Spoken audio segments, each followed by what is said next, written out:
Hey guys, it's Jai here, and this is Who Remembers.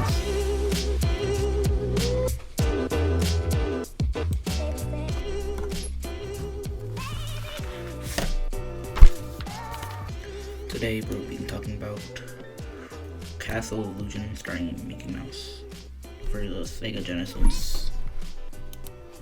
So this game came out in 1990 for, like I said, the Sega Genesis.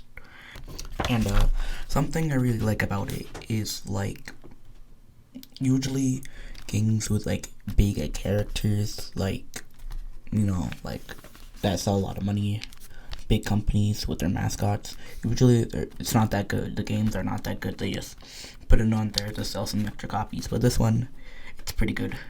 Does it have anything to do with Mickey Mouse? No, but it's a pretty good game. And the story is Mickey Mouse and Minnie, I'm assuming his acquaintance or girlfriend or whatever, is just like, walking around, and then Minnie gets captured by, what's her name? Oh crap, it's in my script somewhere, but her name Mirabelle, and she captured to be beautiful or something like that. But something really good about this game is the playstyle. So, it's a Sega Genesis game. Well, I'm about to say it's a compliment, but it's a game that plays like a Nintendo game on a Sega console, if that makes sense. Like a Super Mario game, which is good, very good. Sounds bad, but so you just jump on enemies, or you can pick up items like apples to dart the enemies, which is pretty cool. It was on Aladdin, and I guess Aladdin was a good game. And there's 7 stages, and they're alright. They look alright. And at end of each stage, there's a Master of Illusion. That's what's called in the manual, I guess. And so after defeating them, they're very good boss battles. Best that I've seen in any game for the Sega Genesis, even better than Sonic. And actually, not to trigger anyone, but this game plays better than Sonic 1. It plays much better. And so, yeah, there's 7 stages, there's 7 boss battles, and after beat them, you get a gem. And in the hub world, there's the hub world. So like, it's like a tower, and you can access each level by going through a door. It's your option, but there's obviously there will be a skill gap. And so after the gem, there's like at the end, so like there's a corridor, and if you go to the end of the corridor, there's like a tower from what you're at, and then the tower where Mirabelle is at, and to complete it, you put a jump down and turn it into a part of the rainbow bridge. And when you put all 7 pieces down, it completes the bridge, which is a really creative way of showing you to get a boss battle if it's like a hub world and there's no adventure.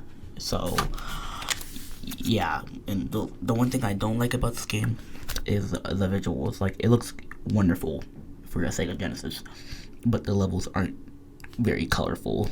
So that's why now I'm going to be talking about the 2003 remake. In this remake, the levels are very good in my opinion. They're the same levels and the same story. They just look better, because made 2003 for the PS3 and Xbox. And the levels in order are the forest, basic forest level. Next one is a playhouse, one of the best looking ones in the game. And I don't know if I mentioned this yet, but best boss battles in any Sega Genesis game I've ever seen besides Sonic 3 and Knuckles. Video game masterpiece, just saying. And next is the Food Kingdom. It's alright. The Giant's House, pretty good level. And something that's really good about this game, Labyrinth Zone from Sonic 1 is in this game, but much better. The boss battle's better.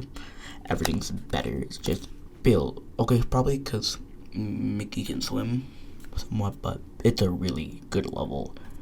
And, after you beat every single stage, you get to the boss, and that's something that's really bad about both games. It's the skill gap. Like, the final boss, it's really hard, very hard in my opinion, and took me a while to get it, and it might take you a while to get it, but once you get it, it's pretty fun. And I rate this game a 7 out of 10. Solid 7 out of 10. It was very good, and would I recommend it? I'd recommend the PS3 version. There's more ports of the regular version, but I would recommend the remake because it's much better in its visuals and mechanics. Also, Mickey's very floaty, so that's why I was saying it plays like a Nintendo game, because, you know, he's very floaty like most Nintendo games. But, thank you for listening to my podcast, and see you next episode.